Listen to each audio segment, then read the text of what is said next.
At just 6 years old, Micah's world was torn apart in an instant. One moment, he was laughing with his family, the next, he was gone. His body lay lifeless, but what happened next was beyond anything his young mind could fathom. As his family cried and paramedics worked frantically, Micah's spirit soared into the unknown. What he witnessed in the afterlife would shake the very core of everything he believed, and change the lives of everyone who heard his story. Hi, my name is Micah James. I'm 6 years old, and I live in Asheville, North Carolina. That's a place where the trees are big and the mountains look like sleepy giants. I live in a yellow house with green shutters and a red door. We have a porch swing that creaks when it swings too fast, and sometimes, when the wind blows just right, it sounds like it's singing. My room is my favorite place in the whole world.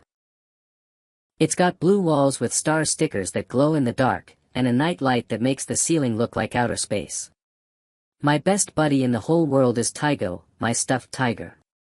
He's orange and stripy and squishy, and he goes everywhere with me, except the bathtub. He doesn't like water. Under my bed is a secret fort made of old sheets and pillows where Tygo and I have meetings with the super animal squad. That's me, Tygo, and sometimes Button, our dog. When he's not busy barking at squirrels. Button is a big, fluffy golden retriever who thinks he's small. He climbs in my bed every night even though Mom says he's not supposed to. Saturdays are my favorite days. That's pancake day. Mom makes blueberry pancakes shaped like smiley faces, and I always get the one with the biggest smile. She smells like lavender, and when she hugs me, I feel like the whole world is safe. She teaches first grade and sometimes brings home stickers that say, "Great job," which she puts on my drawings like I'm one of her students. Dad plays guitar at church. He's tall, always smiling, and has a laugh that fills up the room. Sometimes he sings silly songs just to make me laugh, like the Spaghetti Monster song he made up one night when I didn't want to eat my dinner. After dinner, he lets me sit on his lap and strum the guitar strings while he pretends I'm a rock star. My sister Ava is 10 and thinks she's the boss of me, but she's not. She reads big books with dragons and castles, and when she's in a good mood, she lets me sit on her bed while she tells me stories. I like the ones where the dragons turn out to be good guys. In our backyard, there's a big oak tree that I call Rocket Tree. That's because it's where I pretend to blast off into space. I tie a red cape around my neck, it's really just one of Mom's kitchen towels, and I count down, 3, 2, 1, lift off. Then I climb as high as I'm allowed to, which is only the first 2 branches, and I pretend I'm flying over the clouds. Sometimes, I tell Tygo we're going to Jupiter to rescue the moon cows. Tygo always says yes. At night, after my bath and story time, Mom tucks me in and sings, "Jesus Loves Me." I always ask for it twice, and she never says no. After the second time, she kisses my forehead and says, "Sleep well, my brave boy." Then Dad comes in and checks the windows and tells me to keep my cape close in case I need to fly in my dreams. Everything in my world felt just right. Like puzzle pieces that fit. I had my family, my pancakes, my rocket tree, and my best friend Tygo. I didn't know that some people didn't have those things. I didn't know there were other worlds beyond my backyard or that one day, I'd see a place so beautiful I couldn't even draw it with all the crayons in the world. That night, I fell asleep holding Tygo in one hand and my blanket in the other. The stars on my ceiling glowed like little fireflies, and Button snored beside my bed. I had no idea that the next morning would be different. That it would be the last time I'd eat pancakes before everything changed. I didn't know it, but the next morning would change everything. Sunday mornings always started the same way. Button barking at squirrels outside, Ava yelling that I stole her toothpaste, and the smell of cinnamon from the kitchen. Mom always puts cinnamon in the pancake batter on Sundays because she said it was a sweet start to a holy day. I was wearing my favorite church shirt. It was light blue with little white buttons, the kind that sometimes made my fingers fumble. Mom helped me get it on while I wiggled in place because my socks were too itchy. Tygo sat on my bed watching, waiting for me to say goodbye like I always did. "Guard the fort," I whispered to him, and he nodded like he understood. Downstairs, Dad was already tuning his guitar. He always did that on Sunday mornings before we got in the car. Ava sat at the table, eating the last pancake without asking. I made a face at her, and she stuck out her tongue. Typical Ava. "Micah, finish up and grab your shoes," Mom said, smiling and brushing crumbs from my cheek. "Don't want to be late." The car ride to church was filled with sunshine. The light poured through the windows and made everything glow golden. Ava had her earbuds in, and I hummed along with whatever song was playing on the radio. Dad tapped the steering wheel like a drum, and Mom was reading the church bulletin. We parked in our usual spot near the big tree that dropped the biggest acorns. I always tried to find one with a perfect cap to keep in my pocket. That day, I did. It felt smooth and round, like a secret treasure. Inside the church, it smelled like coffee and old hymnals. Mrs. Lewis greeted me with a smile and a sticker that said, "Jesus loves me." I stuck it on my shirt right next to the buttons. The music started and we stood to sing. I liked when Dad played. He made the guitar sound like water running over rocks. The whole room felt full of happy voices and clapping hands. I sang loud, even when I didn't know all the words. Then something happened. It started with a spin, like the room turned too fast. I blinked and rubbed my eyes, but the lights above me stretched like taffy. The ceiling looked farther away, and everything shimmered like I was underwater. My chest started to hurt. Not like a bump or a bruise, deeper. Like something squeezing from the inside. I tried to look at Mom, but her face was fuzzy. Her mouth was moving, but I couldn't hear her anymore. The music faded too, like someone turned the volume way down until it was just a whisper in my ears. I grabbed my chest and stumbled a little, trying to stay on my feet. Then everything just went away. It wasn't like sleep. It was like falling without hitting the ground. The lights, the sound, the warmth, all of it slid away like a curtain closing on a play. And then, there was nothing. Just stillness. At first, I thought I had fallen asleep. Everything was quiet. Not sleepy time quiet, but far away quiet, like when you press your hands over your ears underwater. The lights in the church were blurry, like smudges in my eyes. I tried to blink, but nothing happened. Then I realized I wasn't on the floor anymore, I was above it. Floating. Like a balloon someone let go of by accident. I looked down and saw people running, hands waving, mouths open wide, but I couldn't hear them. It was like watching a movie with the sound turned off. That's when I saw me. I was lying on the carpet, curled like I was just taking a nap. My church shirt was all wrinkled, and my shoes were untied. Mom was next to me, on her knees, crying so hard her whole body shook. Her lavender smell didn't reach me anymore. She was holding my face and saying something over and over, but I couldn't hear the words. "Why is Mommy crying?" I asked, but no one answered. Dad dropped his guitar and ran. He pushed through the crowd, his eyes big and scared like I'd never seen them before. He shouted something to the pastor, then grabbed Mom's shoulders and pulled her back. His hands trembled as he reached for my chest. He kept saying, "Micah, breathe. Come on, buddy. Breathe." "I'm right here," I tried to say. "I'm okay, Daddy." But they couldn't hear me. People were gathering now. Some were praying. Others were calling for help. And then I saw Ava. She was sitting on the church bench, clutching Tygo tight to her chest. Her face was red and wet, and she looked straight up at where I was, like she knew I was there. But her eyes didn't really see me. That's when I felt something warm behind me. Not hot like the sun or a blanket. It was peaceful, like the way my room feels when Mom kisses my forehead goodnight and whispers, "I love you." Then I heard the voice. "Don't be afraid, Micah. I'm with you." I turned around slowly. Floating was strange, but I wasn't scared. Not yet. The voice made me feel safe, like nothing could hurt me. That's when I saw him. The glowing figure was standing just above the pews. He wasn't blinding bright like the sun. More like moonlight or soft gold. He wore something white and flowing, and his eyes looked like they had all the stars inside them. He didn't look angry or scary. He looked kind. "Who are you?" I asked. He smiled, and it made the whole room feel brighter.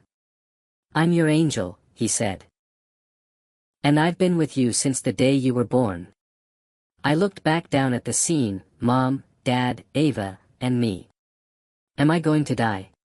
"You already did," the angel said gently. "But this isn't the end." I wanted to cry, but I couldn't. I just watched as the paramedics rushed in and started doing things to the boy on the floor. My body. "But I don't want Mommy to cry." "She won't cry forever," the angel said. "There's more for you to see." He held out his hand. I looked at it, glowing like sunlight through a jar of honey. And I took it. When I touched the angel's hand, everything changed. The church disappeared like someone flipped a page in a book, and suddenly, we were somewhere else. Not scary or dark, just new. Like waking up inside a dream. We were in a tunnel, but not like the kind cars go through. This tunnel sparkled. The walls shimmered with colors I didn't even know had names. Pinkish blues, golden greens, and swirls of shiny silver danced all around. The colors didn't just stay still, they moved, like they were alive. I even think one of them giggled. "The colors are laughing," I said. The angel smiled and nodded. "They're glad you're here." The tunnel didn't have a floor, really. It was more like sliding on warm air, or rainbows. I didn't need to walk.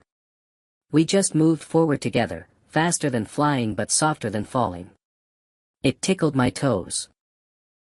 And then I heard the music. Not music like from my dad's guitar or the radio in the car. This music didn't have words, but it said everything. It felt like hugs made out of sound, like when Mom sings me to sleep and strokes my hair. Every note felt like it loved me. "Can you hear that?" I asked. "Yes," the angel said.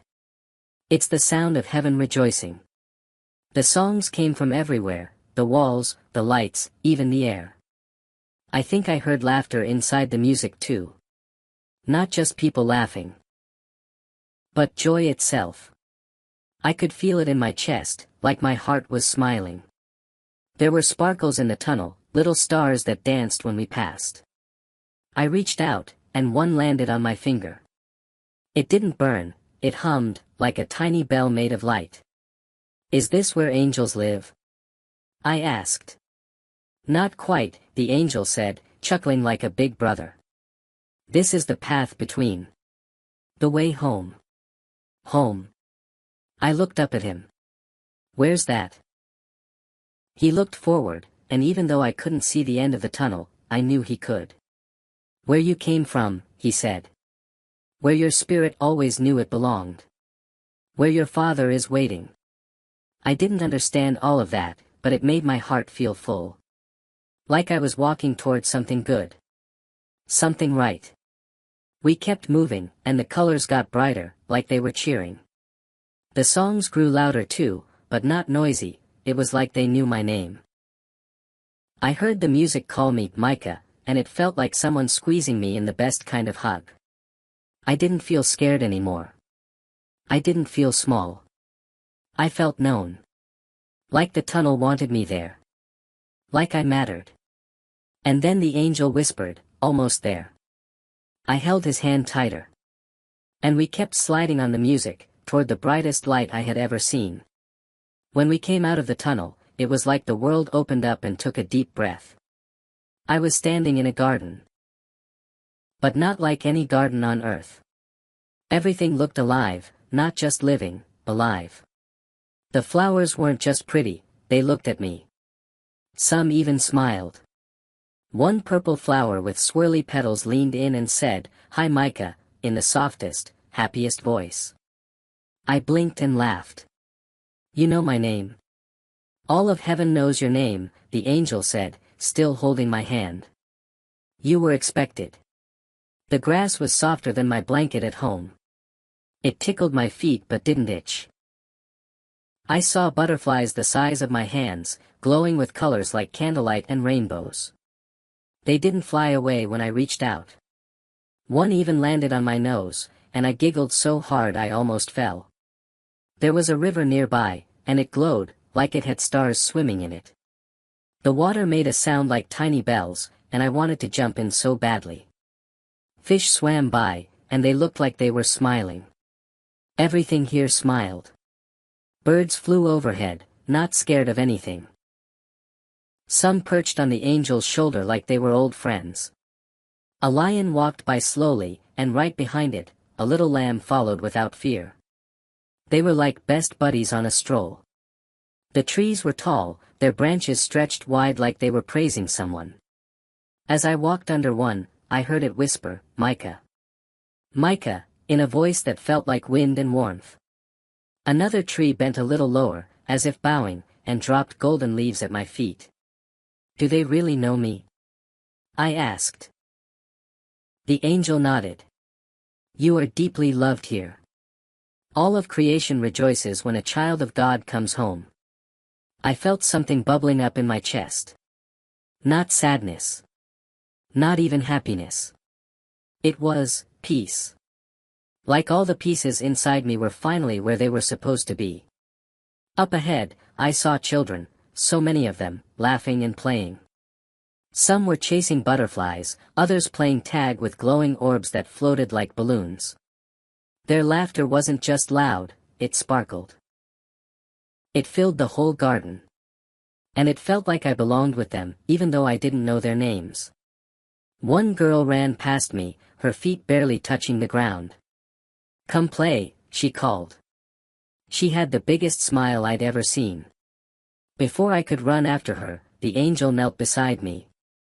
This is a place where sadness never comes, he said gently. No tears, no pain. Only joy, forever. I looked around. I believed him. I felt it. Nothing hurt here. Not my chest. Not my heart. Not anything. Far off in the distance, past a hill of glowing grass and trees that sang, I saw a golden city. It sparkled like the river, only bigger, like a whole place made of sunrise and diamonds. It had tall gates that shimmered, and I could feel music coming from inside. I want to go there, I whispered. The angel smiled, but his eyes turned soft. One day, Micah. But not yet. I didn't understand why, but I trusted him. I felt his peace, and it wrapped around me like my mom's arms after a bad dream. So I turned back to the garden, where the flowers still smiled and the wind still knew my name. And I ran toward the laughter. As I ran toward the laughter, something caught my eye. A man was sitting on a rock by the glowing river. His white hair shimmered like the stars, and his clothes were made of the softest, silvery light. He smiled as I got closer, and it felt like the whole world warmed up. Who's that? I asked the angel. That, the angel said softly, is your Grandpa Eli. I stopped in my tracks. Grandpa Eli? But I never met him. The angel nodded. He's been waiting for you. And now you're here. I ran over to him, my heart beating fast. Grandpa Eli stood up and opened his arms wide. You're my grandson, he said, his voice deep and kind. I've been waiting to meet you. I jumped into his arms, feeling like I was wrapped in the biggest, safest hug ever. His arms felt so warm, like the sunlight on a cold morning. Grandpa, I whispered, why haven't I met you before? He smiled and stroked my hair gently. Sometimes, in your world, time is different. But here, time doesn't rush like it does down there. We wait for the right moment. I pulled back a little, looking at him with wide eyes. What's heaven like? Is it forever? Grandpa chuckled softly. Heaven is a place where the stars hug the night, and time is like the river we sit beside. It never ends, but it's always peaceful. It's the place where you don't have to wait anymore because everything is just right. I thought about it for a moment, trying to picture what he meant. Like, the stars hug the sky. He nodded. Exactly, Micah. And every hug, every moment, is full of love. Just like this one. We sat down by the river that glowed with light, and I felt so calm. The soft light of the river danced like little sparkles, and the air smelled sweet, like the first rain after a long summer. Grandpa Eli placed his hand on my shoulder, and I leaned against him, feeling safer than I ever had. This is where you're always loved, my boy. And in that moment, I knew he was right. I was home. The angel led me through a long, white hall, its walls glowing softly like the morning sun. The air felt light, almost as if it was made of whispers. I could hear the faintest sound, like a soft breeze singing through the trees, but it wasn't coming from outside. It was everywhere, surrounding us. At the end of the hall, a table appeared, long and shining, like it was made of crystal. On top of it was a book. But it wasn't any ordinary book. The pages were glowing, and the light they gave off shimmered like stars. The cover was smooth and warm, almost as if it had been alive for ages. The angel motioned for me to come closer. This, the angel said in a gentle voice, is the book of names. Your name is written here. I watched in awe as the angel slowly opened the glowing book. The pages turned by themselves, as if they were being guided by an unseen hand. When the book opened to a new page, I saw something that made my heart race. There, in the center of the page, was my name, Micah, written in bright, golden letters. It was like nothing I had ever seen. The letters shined with a light that felt warm and full of love. God knows your every step, the angel said softly. Your life is written here. I stared at my name for a while, amazed by how beautiful it looked. The golden letters were surrounded by a light so pure, it almost hurt to look at. It felt like the light was coming from inside me, too, like a part of me was connected to the book. As I watched, the angel turned another page, and I saw more names. Some were written in gold, some in silver, and some were written in soft colors I couldn't describe. The names seemed to float around the pages like tiny fireflies, each one glowing and dancing in the air. Look, the angel said, pointing to a name on the page. Some names are added as time goes by, just as yours was. I watched closely as a new name appeared on the page, glowing gently like it was being written by an invisible hand. It was a name I didn't recognize, but it made me feel like something important was happening. I thought about my friends back home, and a curious question popped into my mind. Are my friends' names in the book too? I asked, my voice quiet but full of wonder. The angel nodded. Everyone's name is here, Micah. Some names are written long before they are born, and some are added as their story unfolds. All are known to God, even if they don't know it yet. I smiled, feeling comforted by the thought. I imagined my friends' names glowing in the book, just like mine, and I felt like somehow, they were all part of something bigger, something beautiful. As I stood there in the white hall, the book's light surrounded me, and I understood, everything, everyone, was written here. And I was part of it all. I hadn't expected to meet him so soon, but when he appeared, I didn't feel scared or confused. It was like I already knew him, even though I had never seen his face before. I just knew, deep inside, that this was someone important, someone who loved me with a love that was as deep as the sky. Jesus stood before me, and his eyes. His eyes were like the sky, so big, so endless, and full of peace. They were the color of the clearest blue I had ever seen, like the summer sky after a storm had passed. When he looked at me, I felt like I was seen, truly seen, in a way no one else had ever looked at me. His face was full of warmth, but not just any warmth. It was the kind of warmth that makes you feel like you're home. Like, if you were lost, this warmth would find you and bring you back. It was a love that stretched forever, like it had no beginning or end. And somehow, I knew that this love wasn't just for me, it was for everyone.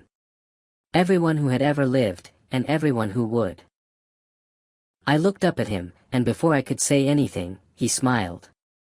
It was the most beautiful smile I had ever seen, and it made me feel safe, like nothing bad could ever happen again. Then, he gently took my hand, and without saying a word, we began to walk together. It wasn't hurried or awkward. It felt natural, like we were meant to walk side by side in the quiet of this peaceful place. We walked through the garden, the flowers still whispering my name, the trees still bowing as if in reverence. And as we walked, I couldn't help but notice that everything around us seemed to become even more alive. The birds flew above us, chirping their songs, and the rivers that flowed by sparkled like diamonds. After a little while, Jesus stopped walking and turned to me. He bent down to my level and smiled, the kind of smile that filled my whole heart with joy. Then, with a gentle but firm touch, he picked me up, holding me in his arms like I was the most precious thing in the world. "You are my joy," he said softly, his voice like the sweetest melody. It made my heart swell in a way I couldn't explain. I felt so loved, so important. It was like I had always belonged here, in his arms, in his heart. For a moment, I just rested there, surrounded by his warmth, feeling safe and loved. But then, a thought bubbled up inside me, something I didn't want to lose. "Will I stay here with you forever?" I asked, my voice shaky with the kind of sadness that comes from knowing you have to leave something beautiful. Jesus looked down at me, his eyes full of compassion. "You'll go back, Micah," he said, his voice gentle but firm. "But don't forget me." A wave of sadness washed over me, and I felt the tears well up in my eyes. I didn't want to go back. I didn't want to leave this place, this feeling of perfect love and peace. I wanted to stay with him forever, to be in this perfect place where everything was so kind and gentle. My heart ached with the thought of leaving. "Please, Jesus," I cried, my voice breaking. "Please, don't make me go. I want to stay with you." He wiped my tears away with his thumb, his touch soft as silk. Then, with such tenderness, he kissed my forehead. His kiss felt like the softest thing in the world, and somehow, it made everything okay. It was as if he was taking away all my pain, all my fear. "You will tell people what you saw," he said, his voice serious but filled with love. "They need to know heaven is real. They need to know that love, kindness, and peace are waiting for them. You will go back, but remember, never forget me. And always, always show kindness to others, just like I showed to you." I nodded, wiping my tears. I didn't want to leave, but I understood. There was something bigger than me here, something important. I was supposed to go back and share what I had seen, to tell everyone about heaven and about the love of Jesus. I hugged him tight, not wanting to let go. "I won't forget," I whispered. Jesus smiled again, that same beautiful, loving smile. "I know you won't, Micah. I know you won't." And as he held me close, I felt a sense of peace that I would carry with me forever. A peace that, no matter where I went, no matter what I faced, I would always have a place in his heart, forever. The peaceful garden, the warm embrace of Jesus, and the golden light, all of it started to fade away. I felt myself being gently led back through the tunnel. The music, once so full of life, softened again, like a lullaby fading into the night. The colors that giggled and danced seemed to pull away, the brightness dimming as I moved further from the garden. I didn't want to leave, but then I heard a voice, Jesus' voice, calling to me softly, "I'm always with you, Micah." His words wrapped around me like a blanket, and even though I couldn't see him anymore, I knew he was there, holding me close. The peace in his voice made everything feel right, like no matter what happened, I would never truly be alone. The tunnel began to stretch out before me, and the soft, glowing light of heaven seemed to pull back. I felt myself being carried through the swirling colors and music, further and further away from the place where love and peace had surrounded me. Then, there was a sudden jolt. My body seemed to snap back into reality, like a string that had been stretched too far and was suddenly let go. Everything went dark for a moment. When I opened my eyes again, the first thing I saw was the soft, warm light of a hospital room. I was lying in a bed, and everything felt heavy, like I had been asleep for a long time.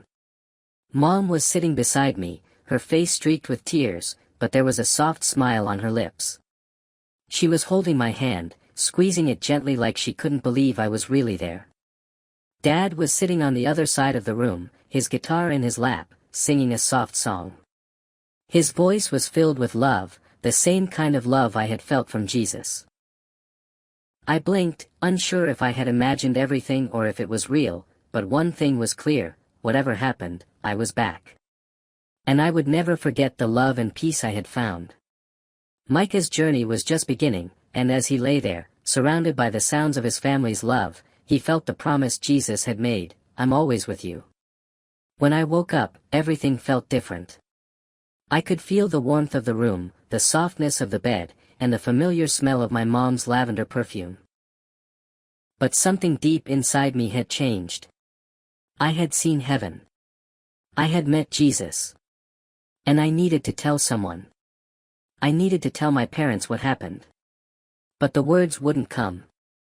I tried to speak, tried to explain everything I had seen, but when I opened my mouth, nothing made sense. I could feel the words stuck in my throat like they were trapped behind a wall. I could see everything so clearly: Jesus, the glowing trees, the golden book of names. But I couldn't find the right way to share it with them. Frustrated, I grabbed some paper and crayons from my bedside table. I drew pictures of the glowing trees I had seen in the garden, the river made of light, and the book that shimmered with gold. I even drew a picture of Jesus, his eyes like the sky and his love surrounding me like a hug that never ended. "Mom, Dad, look," I said, showing them my drawings. But they didn't understand. Mom just smiled softly, and Dad frowned, his brow furrowed with concern. The doctors came in soon after, saying they thought I might have had a seizure, that the things I was seeing were just part of the effects of it. They said it wasn't real. They said my mind was just playing tricks. But I knew. I knew what I had seen was real. Every time I closed my eyes, I could still hear the music, feel the warmth of the light, and remember the peaceful love I had experienced. It wasn't a dream. It wasn't just a seizure. I had been in heaven, and Jesus had spoken to me. I wanted to tell them. I wanted them to know the truth. But the words just wouldn't come. "Don't forget," I heard in my mind, like it was whispered from a place deep inside me. "Heaven is real, and I am always with you." I couldn't explain it all, but I would remember. And one day, I would tell them what I had seen. After everything that happened, I couldn't keep it to myself anymore. The message was too important. Heaven was real. Jesus was love. And everyone mattered to God. I started telling people right away, first to my family, then to my friends at school. It wasn't easy at first. Sometimes, I couldn't find the right words, and people would look at me like I was crazy, but I didn't care. I had seen what I had seen, and I knew it was true. I had been in heaven, and Jesus had told me that love is the most important thing. At church, I told my Sunday school teacher about the book of names and the glowing trees. I told her that heaven was full of peace and joy, and that Jesus loves everyone so much. She listened carefully, and even though she didn't fully understand, she smiled and nodded. She said it was a beautiful story, and she told me to keep sharing what I had learned. Sometimes, I'd tell strangers too, people I met in the store or on the sidewalk. I would just say, "Jesus loves you," or, "Heaven is real. You're not alone." I didn't mind how they looked at me, because I knew in my heart it was the truth. I wasn't afraid anymore, not of anything, even death. Before, I had been scared of what happens after we die. But now, I knew that if we love Jesus and follow him, death isn't scary at all. It's just a step into something better, something full of love and light. Every night, before I went to bed, I would kneel down beside my bed and pray. I'd say, "Thank you, Jesus, for being my forever friend. I know you're always with me." I never felt alone anymore. Even though I couldn't see him, I knew he was there, just like he promised. And every time I said that prayer, I felt warm, like I was wrapped in a hug that never ended. Now, I'm 10 years old. I've grown up a little, and life has gone back to normal in many ways, but I still remember everything. Every detail. It's like it happened yesterday. I sometimes dream of the garden, the flowers that could talk, the soft rivers of light, and the golden city in the distance. Even now, when I close my eyes, I can almost hear the music that filled the tunnel. I tell myself that I'll never forget, because how could I? What I saw, what I felt, it's more real than anything I've ever touched or held. Sometimes, when I'm sitting quietly or lying in bed, I can feel the peace of heaven all over again. I know it's not just a dream or something made up. It was real. I was there. I met Jesus. Some people say I imagined it, that it was just a seizure or something my brain made up. But I know what I saw. It wasn't a dream. It was real, and it changed everything. Heaven is more real than this world we live in, more real than any of the things I've touched with my hands. One day, I'll go back. I don't know when, but I know I will. And next time, when I get there, I won't come back. I'll stay. Because in heaven, I felt truly at home, and that's where I belong. Until then, I carry it with me, the message, the love, and the promise that heaven is waiting. And I know it's real.